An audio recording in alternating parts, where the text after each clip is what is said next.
So, a couple of weeks ago, I tried showing how happy I was that, Biden had ultimately defeated Donald Trump, in the election right on, the November ish date. And I remember leaving my comments, and the local crazy that is YouTube, the Mose Eisley that is our, local platform of conspiracy loons and, dipshits that are clinging to a value system that really is medieval and needs to go away.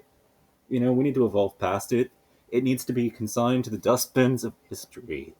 And by the way, right now, momentarily, Texas is basically under, a complete blackout from a snowstorm, and, Tucker Carlson and the fuckboy incel trash network that he belongs to is basically, suggesting that yeah, and I have the balls to say it. They're successful, so the fuck what? They're still incel trash. Fuck them. So, anyways, Tucker is basically, saying that it's all wind power's fault down there in Texas and everything, and blaming it. But see, it wasn't the wind power's fault. It was the governors and the Republican officials that failed to actually winterize their solar panels and windmills. They failed to do the work to prepare for it. They didn't want. They were ideologically opposed to any taxes being raised in order to actually winterize their shit. And they thought, we're in a changing climate, but Texas never gets snow. Well, Texas did get snow, exactly as the feds warned them about. But Texas wants to be independent of the feds. They want to stick it to the feds. So that they refuse to winterize in order to own the libs, and now they're paying the price for their own bullshit and hatred.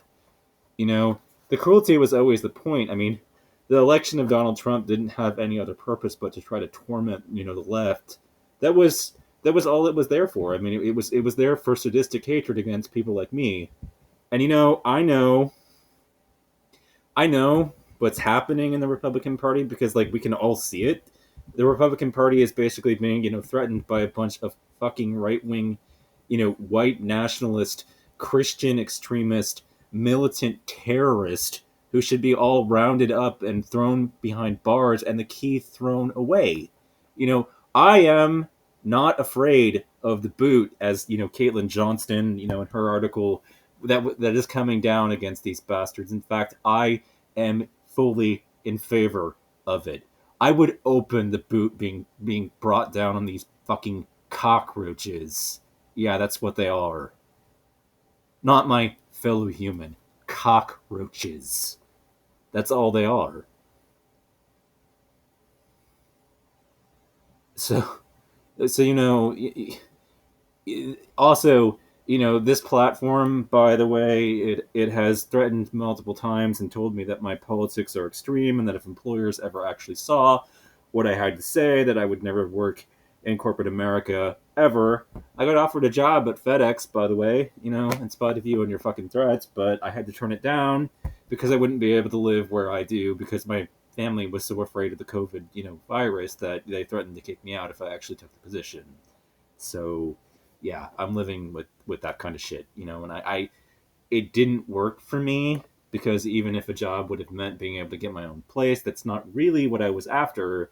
You know, my goal is to raise my income levels without actually raising my expenses and liabilities. So if getting a job means that I have to take on a whole new set of liabilities in order to take the position, I'd rather just back out entirely. So that's kind of the bullshit that I was dealing with, because things are pretty much good here. They could be better, but if I have to take on a whole new set of expenses to get there, like it's not worth it anymore. Like the whole process becomes bullshit because really, ideally, I don't want to live in the city I live in. I'm willing to put in a year or two of service to a corporation, do the work, maybe get some experience, and then move the fuck on out of town. I mean, that's what I want ultimately, and I'm saving up for a place elsewhere. So if my liabilities skyrocket in order to get out of here, then I'm just saddling myself in a situation that I don't really want to be in.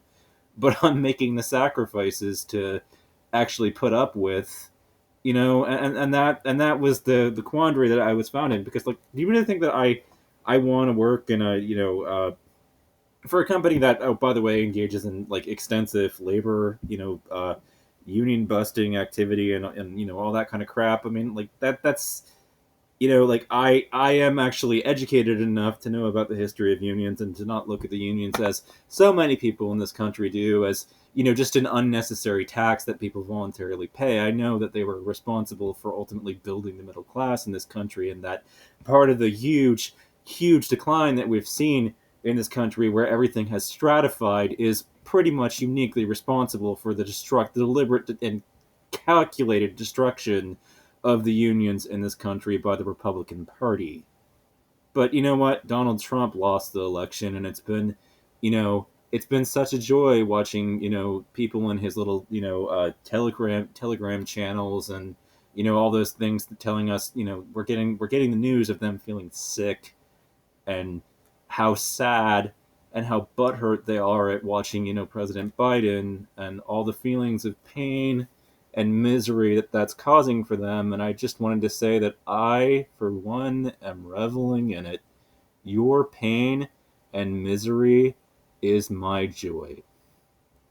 I see them insulting wind power, now, and it makes me want to, sign up for Arcadia Power. The sooner natural gas and fossil fuels die and all the people and jobs that are behind it disappear, the better, as far as I'm concerned.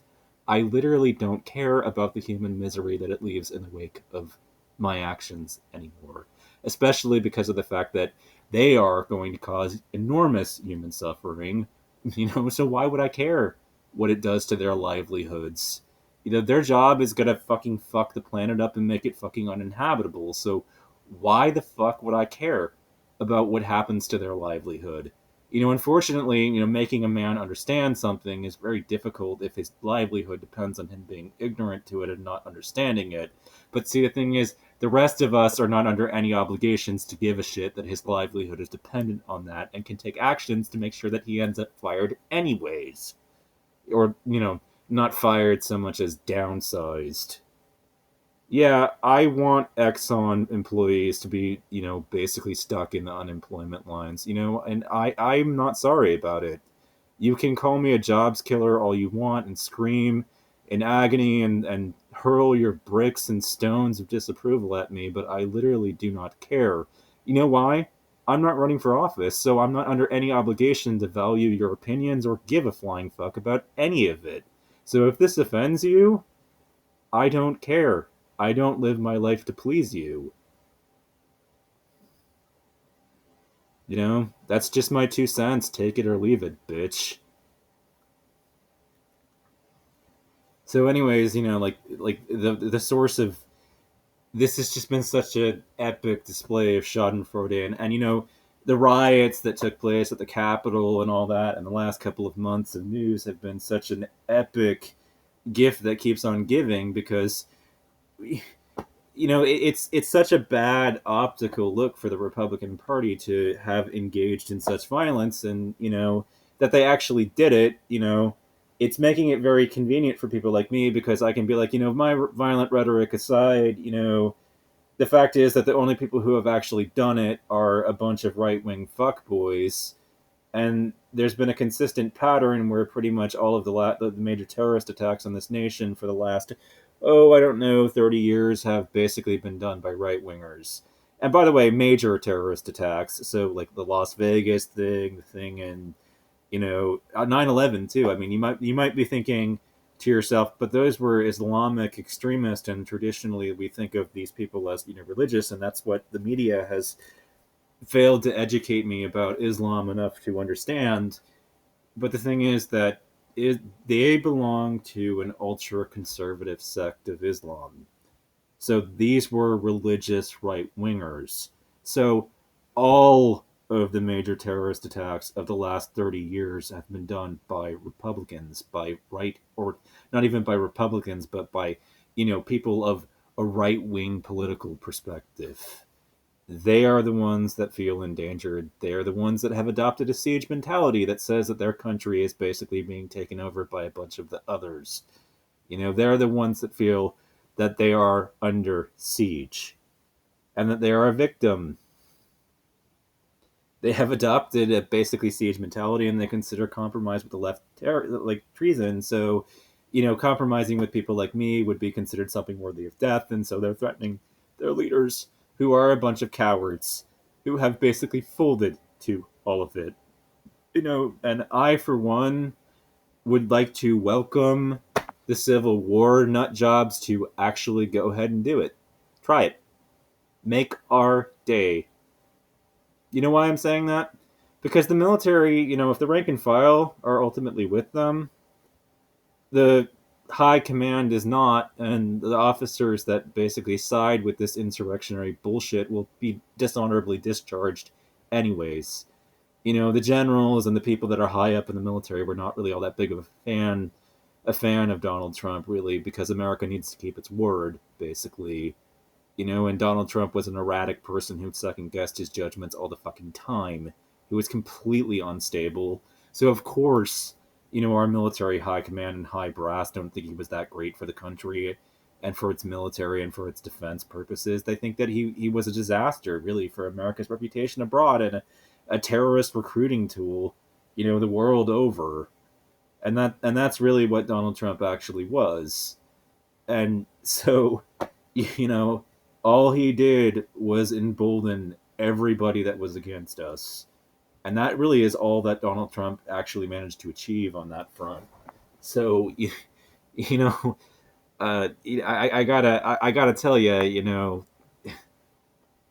if the military is basically with these right wing militia fuck boys who are organizing their little campaigns and threats and blockades, and stopping cars and such when they have no actual authority to do so, uh, they're going to get kicked out, and they're going to be watched after they're getting kicked out too by the cops and law enforcement. I mean, there's going to be. I'm all in favor of systematic reviews of the people on law enforcement and in all aspects of our government to see who was actually sympathetic to this coup. They lost contracts with tons and tons of advertisers. Advertisers pulled out of their projects. I mean, Republicans have changed party registrations over it. It has proven to the left to be the gift that keeps on giving. And the funniest part about it is that their side doesn't even realize that they're having a bad day yet, which is really funny. Yeah, you guys just got trounced in an election. You lost the presidency. You lost the Senate. You lost so much.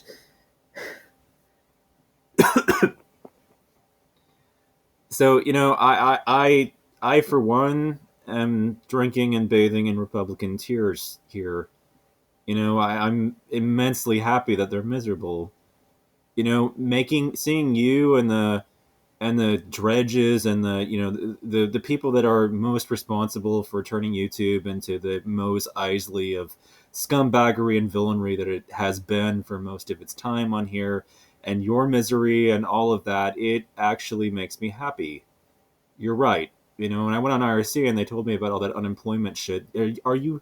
Does it make you happy to see other people miserable? Yes, it does. I feel nothing but sadistic hatred for the Republican Party. And you know what? For those of you that think that makes me a monster, just understand the Republicans actually did everything in their power to earn that hatred. They have done everything they possibly can to make themselves worthy of contempt. So no, I'm not sorry about it. They created this monster so they can fucking own him. They made their bed, and now they must lie in it. I have no sympathy. All I want to do is fuck up everything Mike Pence has ever loved, and I'm glad Rush Limbaugh is dead, and I could go on.